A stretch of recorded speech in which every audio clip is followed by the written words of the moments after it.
नमस्कार, सवाल आपका देख रहे हैं आप। मैं हूं आपके साथ शमशेर सिंह। महिला सशक्तिकरण के लिए लाया गया नारी शक्ति वंदन अधिनियम लोकसभा और राज्यसभा दोनों में पास हो चुका है, जिसका लगभग सभी सियासी दलों ने समर्थन किया। लेकिन बिल में ओबीसी के आरक्षण को लेकर कांग्रेस और विपक्ष की तरफ से सरकार से सवाल पूछे जा रहे हैं। आज बीजेपी मुख्यालय की बात कर लेते हैं, जब पीएम मोदी का स्वागत होता है और इसके साथ साथ पीएम ने नारी शक्ति वंदन बिल के पास होने की बधाई देने के साथ ही कांग्रेस पर भी चुटकी ली है। आज सवाल आपका में इसी विषय पर चर्चा करेंगे, लेकिन उससे पहले आपको एक खास रिपोर्ट दिखाते हैं।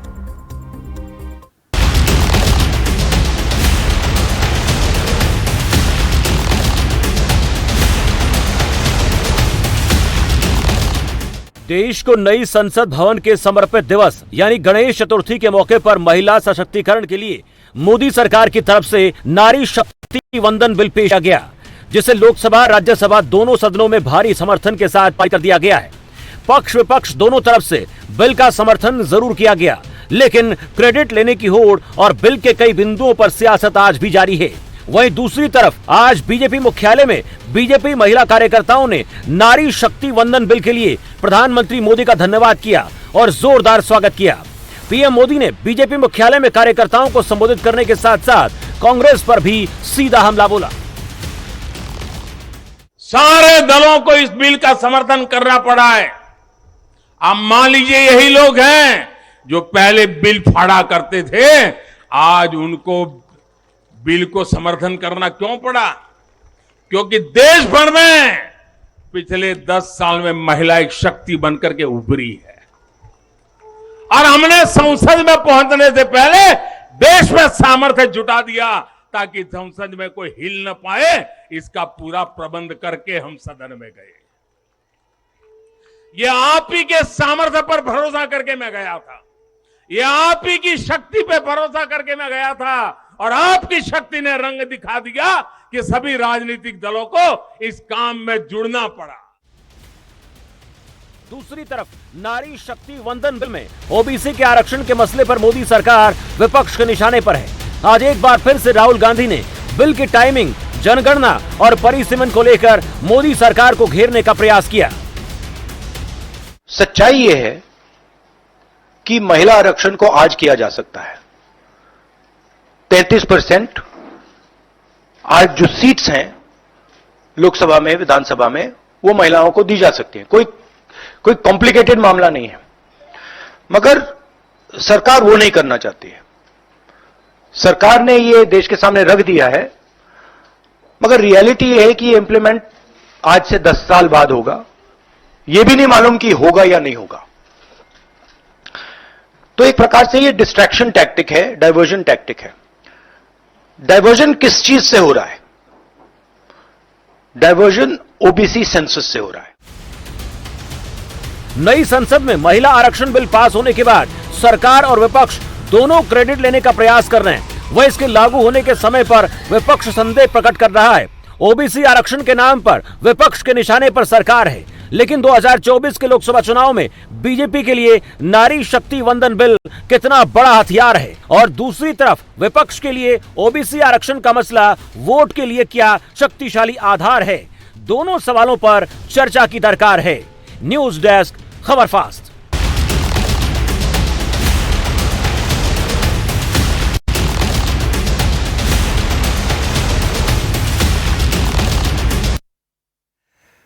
तो 2024 के चुनाव के लिए कितना बड़ा हथियार है और ओबीसी आरक्षण का मसला क्या एक बड़ा आधार है? इन सवालों पर चर्चा की दरकार है, लेकिन इसके अलावा कुछ और महत्वपूर्ण सवाल है जिन पर चर्चा करना बहुत जरूरी है। वो सवाल एक एक करके आपको दिखाते हैं। सवाल नंबर 1, बिल का किया स्वागत तो ओबीसी पर क्यों सियासत? बड़ा सवाल ये, दोनों सदनों में पास कब लागू होने की आस? हालांकि राहुल गांधी ने कहा लागू होगा कि नहीं। 24 का हथियार ओबीसी वर्सेस आरक्षण कौन सा दमदार? ये 24 में कौन सी चीज दमदार बन सकती है, इस पर आज हम चर्चा करेंगे। लेकिन इस चर्चा में आप लोग भी अपनी बात रख सकते हैं, क्योंकि कार्यक्रम आपका अपना कार्यक्रम होता है। आप लोगों की राय महत्वपूर्ण हो जाती है।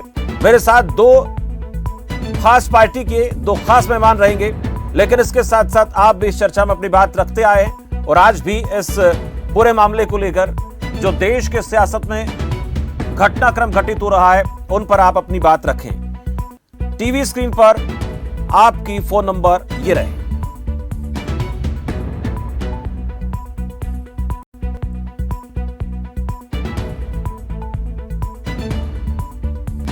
तो इन नंबर पर कॉल करके आप अपनी बात रख सकते हैं। नंबर लगातार आपकी टीवी स्क्रीन पर चलते रहेंगे। इन नंबर के जरिए सीधे आप दोनों खास मेहमानों से बातचीत कर सकते हैं। 2024 के लिए कितना बड़ा हथियार, ओबीसी आरक्षण का मसला कितना दमदार, यह सवाल बड़ा है। लेकिन ओबीसी के नाम पर क्या देश में सियासत हो रही है, एक बड़ा सवाल यह भी है। वह इसके अलावा यह भी महत्वपूर्ण हो जाता है कि इसके लागू होने को लेकर, टाइमिंग को लेकर, परिसीमन को लेकर कांग्रेस पार्टी को एक संदेह है, लागू होगा कि नहीं होगा। यह भी एक अहम सवाल है। लेकिन आपके मन में कोई ऐसा सवाल और है तो आप इस चर्चा के जरिए अपनी बात रख सकते हैं। ये नंबर लगातार चलते रहेंगे।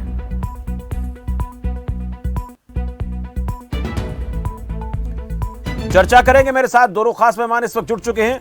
रश्मि रावल है, प्रवक्ता भारतीय जनता पार्टी से। रश्मि जी, बहुत स्वागत है आपका।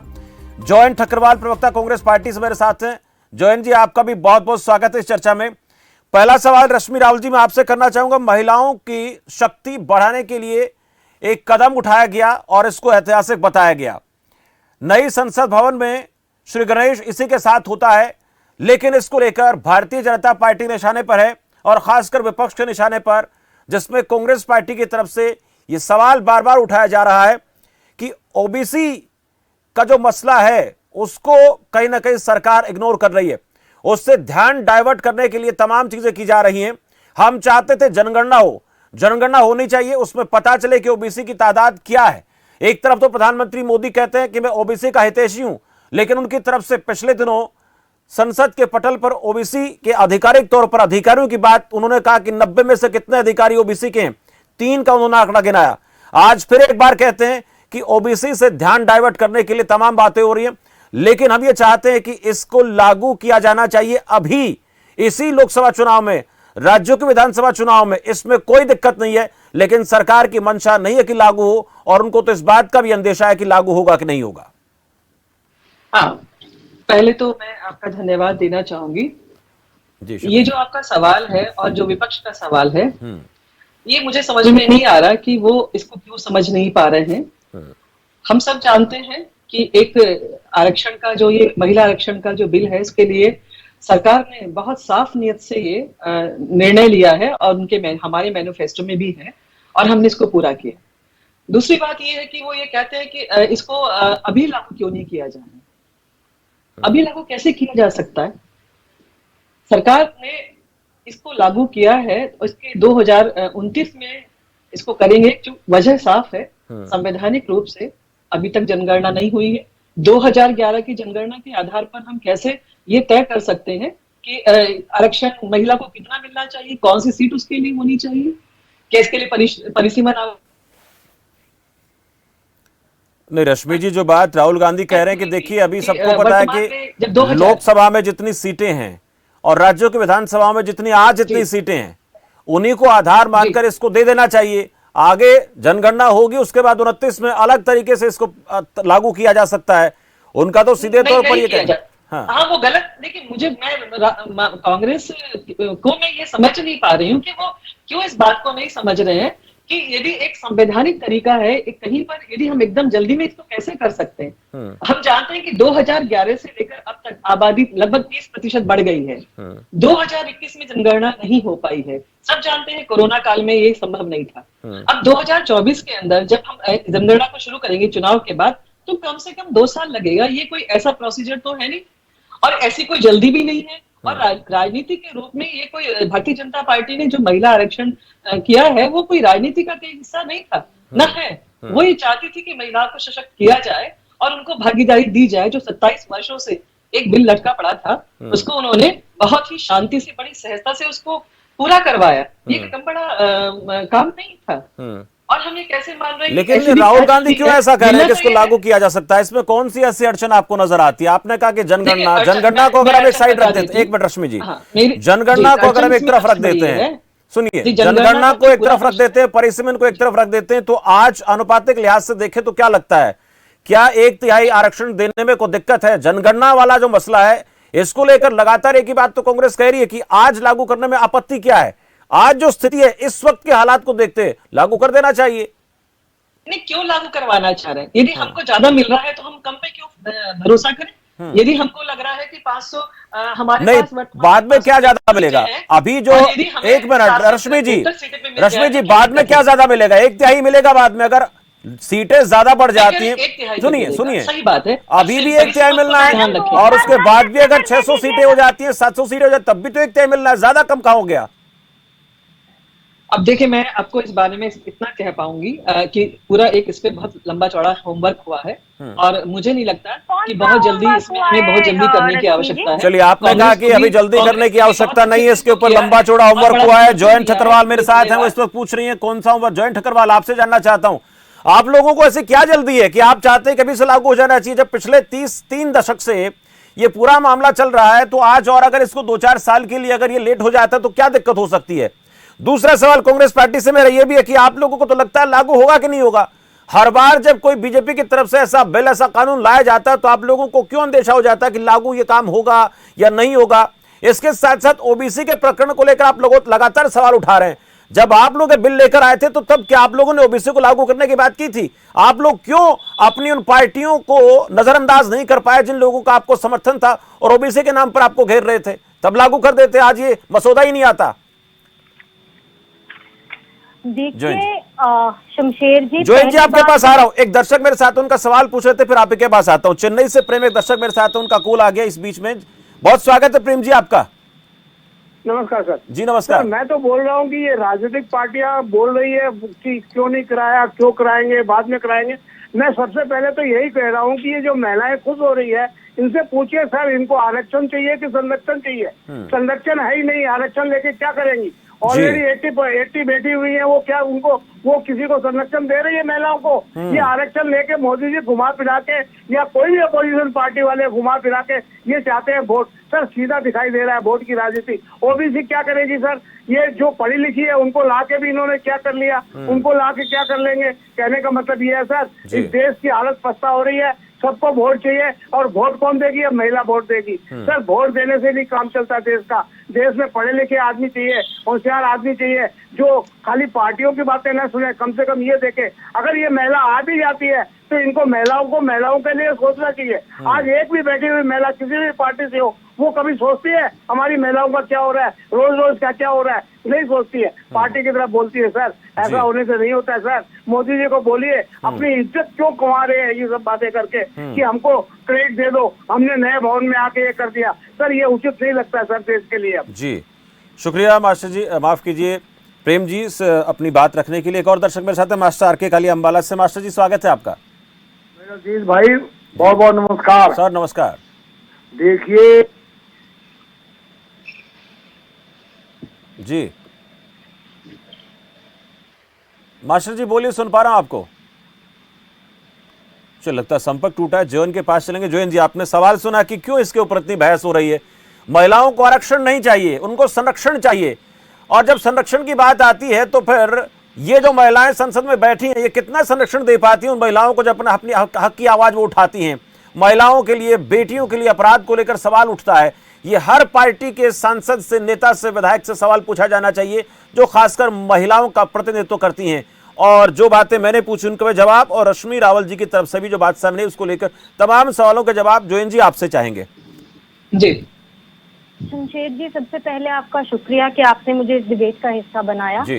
और आप ये जो दर्शकों को भी बीच में इन्वॉल्व कर रहे हैं, वो भी आपकी तरफ से एक बहुत अच्छा कदम है, क्योंकि डेमोक्रेसी ऐसी ही होनी चाहिए जिसमें हर एक को सवाल पूछने का अधिकार हो। जी शुक्रिया। अब इसके अंदर जो पहली बात है, आपने कहा श्री गणेश हुआ नए पार्लियामेंट की बिल्डिंग का इस बिल से, बहुत अच्छी बात है। पर जो पहला श्री गणेश हुआ, जब पूजा हुई, अर्चना हुई नए संसद की, तो माननीय राष्ट्रपति जो हमारी द्रौपदी मुर्मू जी हैं, उनको नहीं बुलाया गया। तब महिलाओं का सम्मान कहाँ गया? तब महिलाओं का संरक्षण कहाँ गया था बीजेपी की तरफ से? दूसरी चीज, जब ये बात करते हैं योजनाओं की, तो मैं आपको योजना, इनकी जो महिलाओं के प्रति सोच है, उज्ज्वला योजना, कितनी महिलाएं आज गैस के सिलेंडर भरवा पा रही हैं? बेटी बचाओ बेटी पढ़ाओ, उसमें से 56% जो है वो पब्लिसिटी के ऊपर खर्च दिया गया। सिर्फ 24% स्टेट्स को मिला उसके बजट में से। फिर जब हम मात्र मातृवंदन योजना की बात करते हैं, उसमें सिर्फ पहले बच्चे के ऊपर आपको मिलता है, जिसका मतलब 86% महिलाएं जो हैं उनको उसके अंदर कोई भी बेनिफिट नहीं मिल रहा। तो बीजेपी की जो स्कीम्स हैं, पॉलिसीज हैं, वो सुनने में on the hoardings they look very nice, बहुत अच्छी लगती हैं, पर जब उनको ग्राउंड रियलिटी लाएं, आप ग्राउंड पे लाएं तो कुछ भी नहीं होता। दूसरी चीज, जब आप बात करते हैं कि कांग्रेस ने तब ओबीसी का मुद्दा क्यों नहीं उठाया, मैं आपको याद दिलाना चाहती हूँ 81st अमेंडमेंट जब हुई थी 12 सितंबर 1996 को, तब सीपीआई लीडर गीता मुखर्जी जी के नीचे कमेटी बनाई गई थी। उस कमेटी की फाइंडिंग, उसमें 21 लोकसभा 10 राज्यसभा सदस्य थे, और उसकी फाइंडिंग ये थी कि ये बिल अच्छी है, नो डाउट, पर इसमें ओबीसी महिलाओं को कोई बेनिफिट नहीं मिलेगा। जब हमारे पास ऑलरेडी इतनी क्रेडिबल इंफॉर्मेशन 21 लोकसभा 10 राज्यसभा के एमपीज की एक कमेटी ने आपको एक उसका निचोड़ दिया था, तो आप उसको इम्प्लीमेंट करने में क्या दिक्कत है? ये दिसंबर 96 में टेबल हो गई थी बिल। और जब ये बात करते हैं कि क्रेडिट लेने की यहाँ पे कोई बात नहीं, हम कहते हैं आज इम्प्लीमेंट कर दीजिए। इम्प्लीमेंटेशन में क्या दिक्कत है आपको? आप कहते हैं कि कॉन्स्टिट्यूशनल प्रोसेस है, कॉन्स्टिट्यूशनल प्रोसेस कौन सा है? कॉन्स्टिट्यूशन की बात करते हुए बीजेपी के माननीय सदस्य अच्छे नहीं लगते। जब फार्म बिल्स आए थे तो उनको बैकडोर से ऑर्डिनेंस, एक मिनट रश्मि जी आ रहा हूँ आपके पास। Madam please, I did not, मैंने तब नहीं बोला जब आप बोल रहे थे, थोड़ा संयम से हम लोकसभा और राज्यसभा वाला काम ना करें प्लीज, है ना?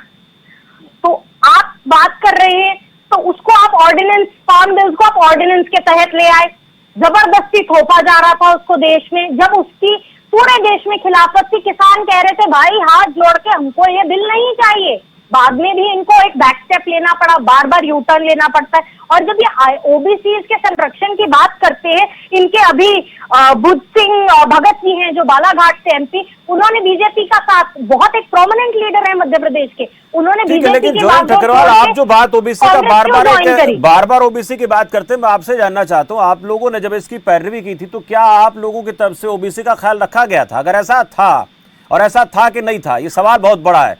आप लोग जब देखिए रिपोर्ट आपने कही जब ये आई थी उसमें 3 प्रपोजल थे, उसमें एमएस गिल फॉर्मूला की भी बात हुई थी, बट अभी जब हम बात कर रहे हैं, मैं जानना चाहता हूं कि क्या वहां पर दिक्कत क्या थी? क्यों हो रही है? मैं जानना चाहता हूं, सुनिए एक मिनट जॉयंत जी, मैं जानना चाहता हूं, आप लोग ओबीसी की आज पैरवी करते हैं, आप लोगों ने पहले भी की, लेकिन ये हिम्मत क्यों नहीं जुटा पाए आप लोग ओबीसी को आरक्षण देने की, महिलाओं को आरक्षण देने की, ओबीसी महिलाओं को खासकर? अनफॉर्चुनेटली हमारे पास पूर्ण बहुमत कभी थी ही नहीं। अब 2/3 आज क्या बीजेपी के पास पूर्ण बहुमत है उस तरीके का जितना चाहिए? उसमें आप लोगों ने सपोर्ट किया ना, ये 2/3 बहुमत चाहिए था। अब इसमें तो एक सामान्य बहुमत से काम नहीं चलेगा ना। हम सपोर्ट करते हैं, बट पहले भी अगर आप आज देखिए, आज जिस बिल की बात हो रही है, एक मिनट ठकरवाल साहब, आज जिस महिला आरक्षण बिल की बात हम कर रहे हैं उसमें कांग्रेस साथ खड़ी है ना, विपक्ष साथ खड़ा है ना, लेकिन इसमें आप लोगों के साथ, आपके साथ जो लोग थे उस वक्त, जो यूपी का हिस्सा रहे, उन लोगों ने समर्थन नहीं किया। सवाल ये बड़ा है, आप उनको मना पाने में नाकामयाब रहे। आज अच्छी बात है कि आज अच्छी बात है कि पूर्ण बहुमत की सरकार भी है, आप लोगों ने समर्थन कर दिया। अब ओबीसी को लेकर आप बात करें अलग विषय, लेकिन ये हिम्मत जुटाने का साहस जो है उस वक्त क्यों नहीं हो पाया? हिम्मत जुटाने का और साहस करने का आज बीजेपी बोलती है, उस टाइम बीजेपी ने कांग्रेस का कितना साथ दिया था, ये सवाल पूछ लेते हैं फिर इस बात से। बीजेपी, महिलाएं तब भी वो थी, ओबीसी तब भी वही थे, बीजेपी ने साथ क्यों नहीं दिया? क्योंकि ये सिर्फ राजनीतिक खेल खेलते हैं। 2014 से इनकी अभी तक सरकार है। अभी मैं इनके ये जो माननीय प्रवक्ता है इनसे 2 सवाल करना चाहती हूँ। एक, जब बालाकोट एयर स्ट्राइक हुआ था तब डिफेंस मिनिस्टर कौन था? और दूसरा सवाल मेरा ये है कि इनके आज तक नेशनल प्रेसिडेंट महिलाएं कितनी हुई हैं? ये 2 सवाल है मेरे, इनका जवाब दीजिए। किसको कौन दे रहा है, मसला ये नहीं हो सकता। लेकिन मैं एक सवाल रश्मि राहुल जी से पूछना, रश्मि जी ये तो भाई सीधा आरोप, ठीक है, एक सवाल सीधा आरोप, चलिए आपने पूछ लिया, जवाब देंगे, 2 सवालों के उत्तर दे दें। ये आपसे जवाब चाहती रश्मि जी, लेकिन एक सवाल मेरा आपसे ये भी है कि जब आप लोगों के पास पूर्ण बहुमत 2014 में भी था, 2019 में भी था, ठीक है, आप लोग इस बिल को लेकर आए और अब ये दोनों सदनों से पास हो गया, लेकिन जो आरोप आज आप कांग्रेस पे लगा रहे हैं, जब अटल बिहारी वाजपेयी की सरकार थी, जिस स्थिति में कांग्रेस पार्टी इस बिल को लाने के दौरान थी, वैसी स्थिति अटल बिहारी वाजपेयी की थी। अगर वहां पर कांग्रेस पार्टी के पास आज की ताकत होती जो आज बीजेपी के पास है तो यह बिल पहले पास हो गया होता। अब इसमें क्रेडिट लेने की बात आप लोग कर रहे हैं। अगर पूर्ण बहुमत कांग्रेस पार्टी के पास होता तो शायद इस बिल को आज पास 20 साल हो गए होते, लेकिन अटल बिहारी वाजपेयी की सरकार ने इसको पास कराने की कोशिश की, वो भी फेल हो गए। तो हम क्रेडिट लेते हैं, क्रेडिट इस दम पर आप ले रहे थे कि आप लोगों के पास पूर्ण बहुमत है। अगर कांग्रेस के पास होता तो काम पहले हो गया होता।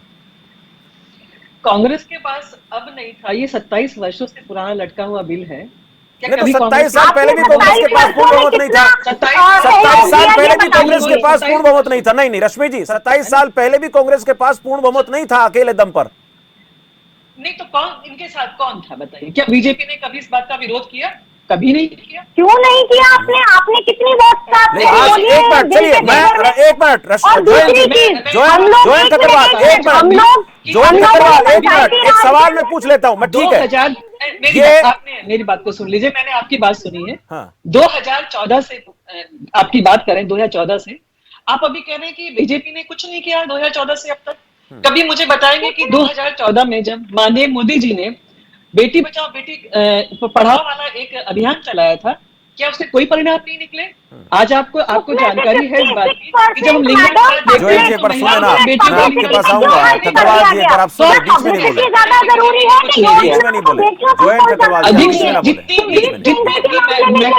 अधिक जितनी योजनाएं हैं वो सारी महिलाओं को योजनाएं बहुत हैं, हम यही बोल रहे हैं। आप मुझे बता दीजिए राजीव गांधी की सरकार रही, आपने खुद ओबीसी का विरोध किया था, जब आपने खुद आपकी सरकार ने खुद विरोध किया था, और अब आप ओबीसी की बात लेके बैठे।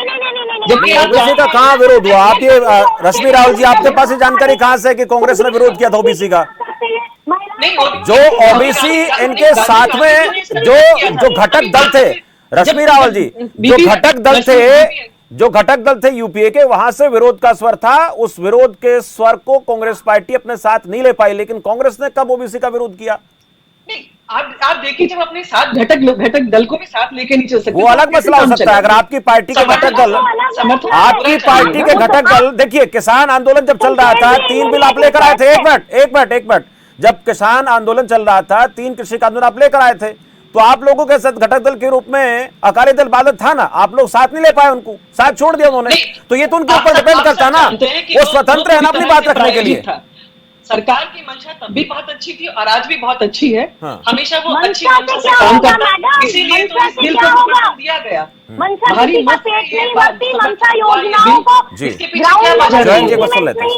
आपने क्यों समर्थन किया बताइए जरा, आप मुझे भी जवाब दीजिए कि यदि आपको ये पसंद नहीं आ रहा है तो नहीं पसंद है, रश्मि जी ऐसा प्रसंग नहीं है। आप जो कह रहे हैं कि प्रसंग पसंद है, बिल को समर्थन कर रही है कांग्रेस पार्टी, पर इनको सवाल ओबीसी पर है। ओबीसी के बारे में बताना चाहती हूँ। आप बताएं कि जब इसमें पंचायती राज के अंदर 50% का रिजर्वेशन दिया गया था, तो क्या ओबीसी महिलाओं को रिजर्वेशन नहीं है क्या? ऐसे ही इसके अंदर भी आपसे समय क्यों मांगा जा रहा है, ये समय क्यों लिया जा रहा है, ताकि कहीं भी कोई संवैधानिक रूप से कोई ऐसी कमी ना रह जाए कि आप लोगों को भी किसी को भी कोर्ट जाने की आवश्यकता चलिए, संवैधानिक रूप से कमी अगर रहती है तो ये भी एक सवाल है रश्मि जी, एक सवाल है। आपने कहा कि कोई कमी यहाँ पर रह जाती है, इसका मतलब हम पूरी तैयारी के साथ नहीं आए। रश्मि जी, आप जो सवाल खड़े कर रहे हैं, एक मिनट जोएन ठक्करवाल, जो आप सवाल बता रहे हैं कि कोई संवैधानिक रूप से कमी ना रह जाए इसलिए समय लिया गया, जाहिर सी बात है कि इसका मतलब ये कह सकते हैं कि अभी इसमें कोई संभावना बनती है कि इसमें कोई कमी रहेगी, कोई कोर्ट में जा सकता है? आपको लगता है नहीं रहेगी? वही वो जो परिसीमन वाली है और जनगणना वाली है, ये अपने आप में बहुत बड़ा संवैधानिक संकट है। चलिए, एक संकट लगता है। जोएन ठक्करवाल, आपसे एक संवैधानिक संकट, परिसीमन का इंतजार आप लोग कीजिए। जल्दी पड़िए जोएन ठक्करवाल, परिसीमन का इंतजार कीजिए, जनगणना का इंतजार कीजिए। बीजेपी कहती है ये बिल लागू होगा, इन्होंने डिलिमिटेशन को बीच में ले आए जो 2026 में होगा।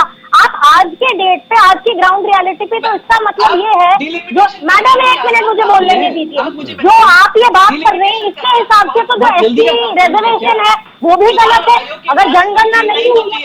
चलिए, सियासी मसला है और इस मसले का हल अभी नजर आता नहीं। रश्मि रावल जी, जोएन ठक्करवाल जी मेरे साथ दोनों चर्चा में जुड़े, इसलिए आप दोनों का बहुत बहुत शुक्रिया। आज हम महिला आरक्षण बिल को लेकर बात कर रहे थे। इस बिल में ओबीसी के मसले पर कांग्रेस को खासकर आपत्ति है कि इसमें ओबीसी को आरक्षण क्यों नहीं दिया गया। वही दूसरी तरफ भारतीय जनता पार्टी का ये कहना है कि जिस ओबीसी को लेकर आज कांग्रेस पार्टी दावा कर रही है, ये अपने टाइम पर भी ऐसा कर सकते थे, उनकी तरफ से नहीं किया गया। हालांकि ये संभव है कि जब किसी पार्टी के पास पूर्ण बहुमत नहीं होता है तो उनके लिए किसी भी ऐसे बड़े बिल को पास कराना एक चुनौती होती है। कांग्रेस के टाइम पे भी ऐसा था और जब अटल बिहारी वाजपेयी की सरकार थी तब भी ऐसी चुनौतियां उनके सामने थीं। लेकिन अब भारतीय जनता पार्टी के पास पूर्ण बहुमत की सरकार है, इसको विपक्ष का भी समर्थन मिला है। पहले कई कारणों से ओबीसी के मसले को लेकर सपोर्ट नहीं मिल रहा था जब कांग्रेस पार्टी की सरकार थी, पर इतना जरूर है कि अब यह बिल आ गया है, दोनों सदनों में पास हो गया। आने वाले 2024 के चुनाव में कांग्रेस पार्टी की तरफ से ओबीसी के नाम पर जरूर जनता के बीच में एक माहौल बनाने का प्रयास किया जा सकता है, किया जा रहा है। और भारतीय जनता पार्टी की तरफ से महिलाओं के एक बड़े वोट बैंक को आधार मानकर इसके माध्यम से लुभाने का प्रयास किया जाएगा, इससे इनकार नहीं कर सकते, क्योंकि इस वक्त देश की सियासत में महिलाओं को एक बड़े वोट बैंक के रूप में देखा जा रहा है। क्योंकि अधिकतर वोट बैंक की बात कर लेते हैं तो पुरुषों के मुकाबले ज्यादा वोटर के तौर पर महिलाएं निकलकर सामने आई हैं और उन वोटर्स को अपनी तरफ खींचने के लिए सभी पार्टियां अपनी तरफ से कोशिश करेंगे, इस बात से इनकार नहीं किया जा सकता। लेकिन इसका फायदा किसे होगा ये बहुत दिलचस्प है देखना, क्योंकि चुनाव 2024 में है। फिलहाल के लिए इतना ही, देखते रहें खबर फास्ट। नमस्कार।